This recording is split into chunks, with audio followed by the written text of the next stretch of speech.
Na balita mula sa mundo ng politika. Sa gitna ng kumakalat na balita sa social media, umugong ang umunoy shocking na issue na pumanaw na raw si President PBBM. Agad itong naging usap-usapan online kung saan maraming netizens ang nagulat at nagtanong kung totoo nga ba ang nasabing impormasyon. Gayunpaman hanggang sa kasalukuyan, wala pang opisyal na kumpirmasyon mula sa Malacanang o sa alinmang ahensya ng gobyerno ukol dito. Samantala, ayon sa ilang ulat, si Vice Presidente Sara Duterte umunoy nagtungo sa Malacanang upang alamin ang tunay na kalagayan ng Pangulo.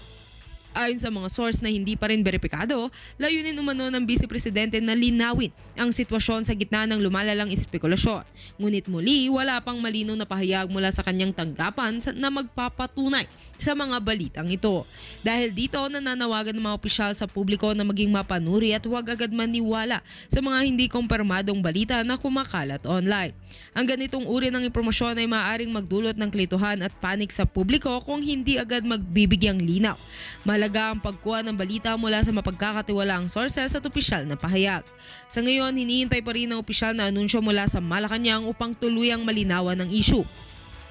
Patuloy naman naming babantayan ang mga susunod na kaganapan at maghahatid ng tama at beripikadong impormasyon sa publiko. Manatiling alerto at huwag basta-basta magpaniwala sa mga kumakalat na balita hanggat wala pang kumpirmasyon. At yan nga ang mga balitang ating pagkakatutukan, at kung bago ka pa lamang sa aking channel ay huwag kakalimutang mag-like, share and subscribe para updated ka sa mga bagong balita dito sa Tatak Pinas.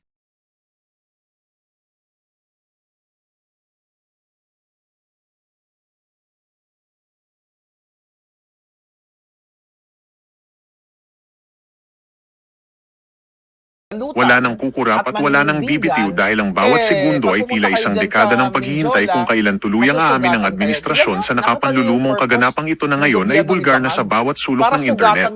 Abangan ang nakapanghihilakbot na pagbubunyag sa mga susunod na sandali bago pa man burahin ng mga naghaharing uri ang balitang ito, dahil ang katotohanan, gaano man ito kapait, kasing init ng apoy at kasing bangis ng tadhana ay nakabalandra. Kung maganda ang sitwasyon ninyo. Okay? Meaning, kayo ay nakakakain ng 3 times a day, meron kayong pang-aral sa mga anak ninyo, meron kayong pang-healthcare, at nakakapagbakabakasyon pa kayo ng kunti, mga palangga, kahit dyan lang sa ating bayan. Pero dahil hindi nga ginagawa ni Bangag, inuubos ang pera ng hayop na yan, yung kanilang mga kasabwat, iyan, si Lacson, si Soto, si De Lima, si Trillanes, lahat ng mga hayop na yan, mga tongresista, na nandyan na nanggigipit kay Sara Duterte dahil sila ay nakatanggap ng mga mali-maleta, yung mga hayop na yan. So ito ngayon na dramatization 101 ni Bangag dahil ang dami talaga nagsasalita. Sa social media, ginugurgur tayo, di ba? So ang gusto nilang mangyari, kunwari ay mayroong planong pagpapabagsak sa kay Bangag. Pero ang totoo, siya mismo ang nagpapabagsak sa kasarili niya dahil sa kanyang kapalpakan, sa kanyang kasinghutan, na tumutulo na yung sipo niya, kulang na yung luga niya, yung dugo niya, mag-explode lahat sa tenga niya, sa lahat sa lahat ng opening sa katawan niya dahil sa pagiging addictus niya. Reason ito, alam mo, ito yung ginagawa nilang self-co data, okay? Self-co para i-justify na kunyari may nagdidestabilisa ng gobyerno para humingi siya ng emergency powers. Although, dyan yung balita dyan, okay, magkaiba kasi emergency powers yan eh. Asa na yun? Excuse me. Okay. Dito sa, kung dyan sa Kongreso, o sa bahay ng mga magnanakaw, ang sabi dito, okay, 2 hours ago, government must be able to act quickly to stabilize pump price, okay? Yung pagtaas ng crudo o ng fuel. Sabi dito, basahin natin. Okay? Magbibigay ang House Bill magbibigay ang House Bill 8418 at 8469 kay Bangag ng stronger at more flexible tools sa pagpoprotekta sa mga Pilipino mula sa pagtaas ng presyo ng produkto, sabi ng kanyang asong si Boje D, House Speaker Boje D. So, pinasa nila itong pagbibigay ng emergency powers kay Bangag para daw ma-control ng gobyerno yung pagtaas ng presyo ng bilihin. Dahil concerned daw si Bangag Julul kung concerned si Bangag, in the first place, pag upo niya, hindi sila nagnakaw, hindi sila nag-hoard, hindi sila ang tawag dito, nagnakaw ng mga malimaleta, na bawat ahensya ng gobyerno, pinagnanakawan nila yung kanilang lahat, illegal logging, lahat na lang ng illegal ay ginawa nila. Di ba? Ngayon, mga kababayan, ang sabi dito, kasunod ito sa pag-aproba ng Kamara sa dalawang panukala na nalayong bigyang otoridad ang Pangulo na Bangag na pansamantalang suspindihin at tapyasin ang fuel excise tax at suspindihin ang mandatory biofuel blending sa ilalim ng Biofuel Acts. Alam mo kung tutuusin, maganda sana na talagang i-suspend yung excise tax na yan para sa mga malalaking negosyante. Pero ito, mga kababayan, maganda lang siyang basahin. Pero hindi ito i-apply ni Bangag. Kasi kasabwat nga niya yung mga negosyante. Kasabwat nga niya yung mga greedy na yan, ninanakaw nga nila yung pera ng bayan. Tapos through this emergency power chuchu na ito, na layunin na isuspindi ang excise tax para sa kaalwanan ng taong bayan. So ito isang kadyotahan. Sabi ko nga, mga palangga, okay, ang ginawa ng Bangag, una pa lang, pag-upo pa lang niya, ay pagnanakaw. Okay? Ang sabi dito, ano nagsabi dito? Sabi ng Speaker of the House, ni si Boji din, na asong ulol din nila, the goals of these twin measures is to protect the purchasing power of every Filipino household and ensure the stability of our economy, by giving the President Bangag these tools, we are strengthening government's ability to keep fuel, Isang malaking kasinungalingan, isang malaking kadyotahan. Sabi ko nga, maganda dahil may oversight, ayan, dinaan sa Kongreso, para kontrolin ang mga negosyante, para magsamantala dito sa presyo ng mga bilihin, or yun nga, suspindihin ang taxes dyan sa fuel na yan. Isang malaking dramatization 101 yan, mga kababayan. Dahil more than that, ang gusto nilang kontrolin talaga ang kalayaan natin magsalita, kalayaan natin magmura sa mga putang inang mga kawatan. Kaya gusto niya, more than that, emergency powers through Congress, ang gusto niya, emergency powers through self-co-data, na kunyari nga, mayroong gustong magpatumba sa gobyerno, pero ang nagpapatumba sila mismo, dahil addict, di ba, addictus, kawatan, ang pulboron, kasabwat sila, di ba? Kumusta na yung alitag-tag? Sisidat? Kumusta na yung mga malalaking sindikato? Wala kontrolin. Yung mga malalaking negosyante, kasabwat din ni Bangag. So yung mga kadyotang emergency powers na approved din sa Congress na yan, mga palangga, sabi ko nga, maganda yan kung ipapatupad sa tama, kung gagawin dahil concerned siya sa mamamayang Pilipino. Kaso hindi nga siya concerned. Pinagnakawan ka kayo ng hayop na yan. Sabi ko nga, 206 bones. Di ba nga, nabulok-bulok na, nabutas-butas na, pati utak niya. Dahil sa kasisinghot, ang nagbuo ng bones ni Bangag ay taong bayan. Dahil ang ninanakaw niya, ang sinisinghot niya, ang nilalaklak nilang alak ay galing sa pera ng bayan. Kaya ang ginagawa ngayon, kunwari, heavy tayo, mag-order tayo ng mga razor. Kasi mayroon nakaamba, may na-intercept kami na ganito, na ganyan. Pero ang totoo, para lalo silang magkaroon ng powers para patahimikin ang mga supporter ni Inday Sara, ang mga Pilipinong nag-aal sa balutan dahil sukang-suka na sa Bangag administration. Dahil magkakasabwat na nga lahat ngayon ang mga kawatan, ang mga dilawang kaing suka, ang mga NPA, ang mga rebelde, ang mga support na katulad ni Trillanes na mali-maleta ang natanggap ayon sa ating Marines and soldiers dyan.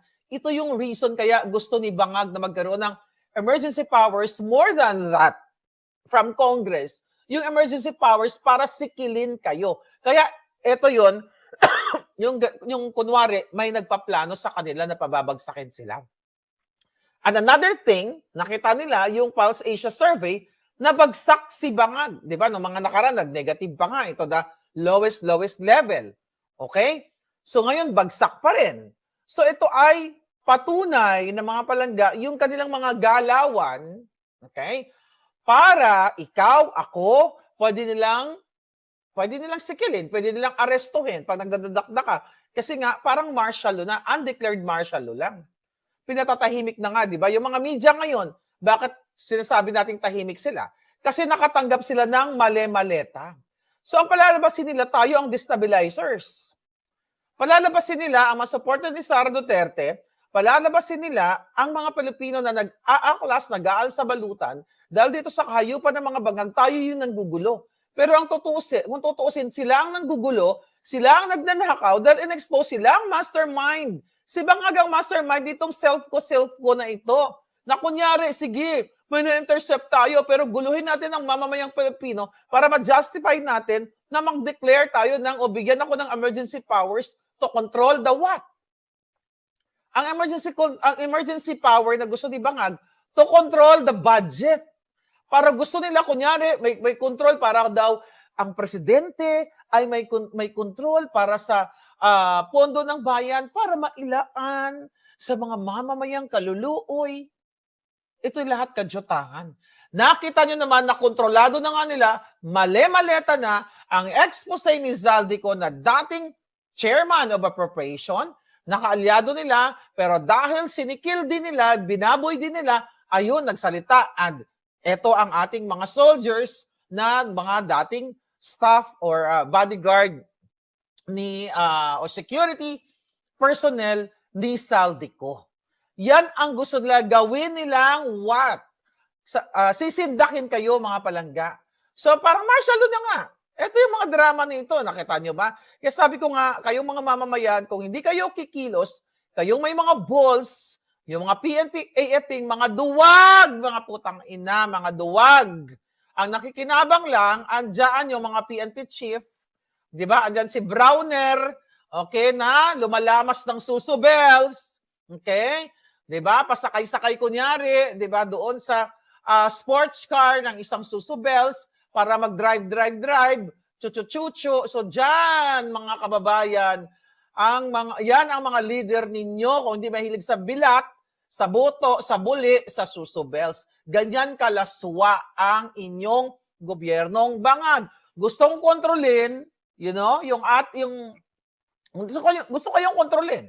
At gusto nila yung sa social media kasi very powerful. Tandaan niyo si Pangulong Duterte nanalo through social media at napakalakas natin talaga sa social media since 2016 yung nagmamahal kay PRRD. Kaya nga si Bangag sumakay sa mga Duterte. 'Di ba? Sumakay sa mga Duterte. Okay? Tayo'y nabudol. Akala natin ay para sa pagbangon muli, chuchu-chuchu, yung pala para sa pagbangon nila. So gusto nilang kontrolin ngayon yung narrative sa social media. Kasi talo sila dyan eh. Kasi ang Marcos Bangag, si Lisa Tanas, nagbabayad pa ng, di ba sabi ko, si Satanas pa lang, 5 milyon na ang binabayad niya doon sa chumup-chup ng boto ni Katie. Remember that? Yung chumup-chup ng boto ni Katie, na tinalaga niyang special envoy, mga kababayan, yun ang troll firm. Okay? Troll firm / farm ni Lisa Tanas, doon na pupunta ang pera ng bayan. So, hindi nila makontrol sa kabila ng kanilang mga ensimadang mga balahura, na mga dugyot, na mga pangit, di ba? Na mga mukhang mga sungi. Ewan ko. Ngayon, yung mga itsura na parang ano tawag ito? Mukhang palakampuyat. Di ba? Yun, hindi nila kayang kontrolin kasi still, yung tunay na sumusuporta kay Pangulong Duterte, talagang makikita mo wherever you go. Ako lang ang pwede makapagsabi because I travel the world. I travel the world. I travel from Europe. Nakita ko ating mga kababayan, di ba? Nakita ko mga palangga doon na pag naglalakad kami ni Spoke Sari, talagang ang mga alindog namin kinakabog. Ay, Miss Marlica, Spoke Sari, ganyan-ganyan. Wala kang makitang mga dilawan doon na mga bangagan na mayroon silang malaking pagtitipon. May nakita ba kayo? Dapat ipinagmamalaki na yan ng mga ensimada, ng mga julul, ng mga kawatan, ng mga alipores ni Marcos Jr. Wala silang maipagmalaki na nagtitipon-tipon ng mga Pilipino kasi isinusuka sila ng Pilipino. Well, during that time, nung tayo ay hindi pa natin nalaman ng mga bangag, nakikita ko yan dahil yung mga Zoom meeting na yan, kinokonek, nagtatatawag yung mga kamag-anak ni Satanas, yung mga tao ni Bangag, para magkaroon lang ng mga Filipino, participants during Zoom meeting. At yung mga rally-rally, meron tayo nun. Sino yung nasa likod nun? Na mga rally-rally natin, di ba? During the Marcos Duterte, yun pa yung team natin. Solid mga Duterte yun. Binit-bit lang si Bangag. So dahil hindi kayang italunin ng Bangag supporter o ng Bangag sa kabila ng maraming pera nilang ninakaw, so ngayon gusto nilang kontrolin yung narrative. Dito sa social media, kaya nga yung ating mga Facebook pages, ay nire-report, pinapa-take down. Alam niyo naman yan, 2 Facebook page ang pinatake down sa akin. In the past, pero buhay pa rin ako, di ba? So yan ang gusto nilang kontrolin. Kaya yung mga kunyari may nagdagdag sila ng mga fence dyan, yung mga barikada, na mga kulang na lang, patay nila yung mga Pilipino dahil sa putang ng barikada na yan. Yan ay pagpapakita na ibig sabihin, ang gobyerno ni Bangag ay unstable. Ibig sabihin, bagsak. Bakit ka mo? Hindi ka magkakaroon ng mga ganyang heavy security chuchu kung alam mo, panatag ka na ang Pilipino ay satisfied. Through what? Through education program, healthcare, kabuhayan, na now mga jeepney drivers ngayon, umiiyak dahil ang kanilang increase sa pasahe, hindi enough. Piso, ganyan-ganyan na sinasabi nila. Hindi sinasabi nila sa sobrang halos nag-times 2. Ang from 55 daw, ang based doon sa nabasa kong article, from 55 per liter, nasa 105 na ngayon. Tama ba ako mga palangga? Tama ba yung balita? So anyway, tapos yung pasahe, $1, 1 peso lang ang idadagdag. So kulang pa rin. Although nagbigay-bigay sila ng mga ayuda na 5,000 pesos dyan sa Maynila, pero lahat ba nabigyan ng ayuda? Yun ay mga optics lamang. Binigyan kayo ng 5,000, nagkagulo pa. Doon sa pilahan, parang may nagkakagulo na naman. So ito, unstable ang gobyerno, kaya ngayon naglagay sila ng razor. Para gurgurin kayo mga kababayan. Kasi sabi ko nga, through social media, even tricycle drivers, taxi drivers, Uber drivers, yung mga Grab drivers dyan sa atin, sumisigaw yan ng hustisya, sumisigaw yan ng kaalwanan. Pero anong ginagawa nila ngayon? Wala. Yung pataas-pasay na yan. Kaya kalulukoy talaga kayo. Kaya 2022 pa lang, nung sinabi ko sa inyo na ang bangag ay bangag, tagang talamak ang kawatan, you have to act now. Kasi lahat yan, yung mga drama-drama nila, kunwari lang, mga kababayan, pero hindi magtatagumpay yung self ko nila yan. Okay? Ito naman, it's just sad dahil nga itong mga akala natin, ito nga yung mga dilawan, itong mga, wag na natin anuhin yung NPA align kasi kahit sinong presidente, yung mga NPA align, gumagawa talaga ng eksena yan para magkapera yung mga putang inang yan. Pero etong mga kakamping na mga inutil na galit kay Marcos Jr. o sa pamilyang Marcos, isinuka na nila mga magnanakaw noon, ngayon kinain na naman nila katulad na lang ni Cristidi na namaga na, pati kipay niya namaga na lahat. Ewan ko, karma na siguro yan. At ngayon, di ba, may parang drama-drama pa, pumunta pa ng Newport Beach siya nung nanalo si Bangag. Dahil dito nagpagamot-gamot, chuchu-chuchu, tapos later on, bumalik. Dahil hindi na kinain niya na yung suka niya, di ba? Di ba, sabi ni Cristidi dati, pag nanalo ang mga Marcos, aalis siya sa Pilipinas, which is true, umalis siya. Pero bumalik na siya ngayon, kinain niya yung suka niya, hindi ko alam kung matitigi na ba siya kasi bloated, namamaga ang mukha, tapos ngayon, wala rin paninindigan. Kaya yung mga putang inang yan, yung mga Aquino na yan, lahat yan, mga salot din sa bayan. Kasi niloko kayo. Yung mga nag-EDSA na nagmamahal kay Ninoy. Niloko kayo. Galit na galit kayo kay Marcos. Sa mga Marcos ang pumatay sa Aquino. Ganyan-ganyan kay Ninoy. And now yung anak niya na nagsabi na pumatay ang mga Marcos, pamilyang Marcos sa kanyang tatay, ayon ang bilat niya. Kasama na ang bilat ni Satanas. Kaya ngayon, magkamukha na silang bloated. That's what you call karma, girl. Okay? Kinakarma talaga ang mga sinungaling. Remember that Cristidi, ipapapatay pa si Palsis, yung kapatid ng isang ulol na Palsis. Bloated na rin yon. Okay, mga kain suka. But ganun pa man, mga kababayan, okay, eto yung ginagawa nila dahil malaya tayo sa social media. Although ginugurgur tayo. Sabi ko, ako ilang beses ako ginugurgur. Di ba? Marami akong buhay. Kung may 9 na buhay ang pusa, di ba? Mas marami ang buhay natin sa social media kasi pwede lang tayo mag-create, di ba? The problem, eto ang gusto nila ngayon palabasin. Na si Kapitan ganito, si Kapitan Ingo, di ba? Si ganito, si former military Chuchu, may balak na ipatumbahin ang gobyerno. Sila lang yan. Dahil mga kababayan, hindi mo na kailangan patumbahin ang gobyernong tumba na. Paano mo papabagsakin ang isang addictus na presidenteng addict na tumutulo na lang sa UN yung kanyang utak? Sabi ko nga, cerebrospinal fluid yata yung lumabas sa kanya. Hindi uhog. Dahil baka butas na yung utak niya, mo payatot, anytime babagsak na yung putang inang yan. Diba? Magugurgur na yan. So yan ngayon. Okay, yan ngayon. Ito naman mga media, natatahim-tahimik. I mean, na walang ginagawa, na dati ng panahon ni Pangulong Duterte, napakaingay ng mga yawa na binibigyan sila ng laya. Diba? Lahat sila, dilawan, pulahan, dilawan. Kahit anong klaseng kulay ng panahon na yon, hinahayaan ni PRRD na magkaroon ng malayang pananalita ang mga rebelding komunista, binal kampanya sa Malacanang. Binigyan pa ng pwesto na baka sakali na magkaroon ng unity, tunay na pagkakaisa. Ipinalibing ang ama ng mga magnanakaw, di ba? Pero ang mga traidor, ang isinukli kay Pangulong Duterte, ay kinidnap ng mga hayop. Kaya naman, mga kapalangga, sabi nga, it's good thing na may isang Japanese researcher na nagsalita, excuse me, nung March 11 about it. So good yan. Yun yung mga gandang development. Pero ganun pa man, sa bayan natin, okay, yung self-co data na yan, yan ang gustong i-push ng mga bangag para kontrolin, para pigilin ang inyong malayang pagsasalta. Baka nga yung Facebook o yung social media, pag nagkaroon ng emergency powers, chuchu si bangag.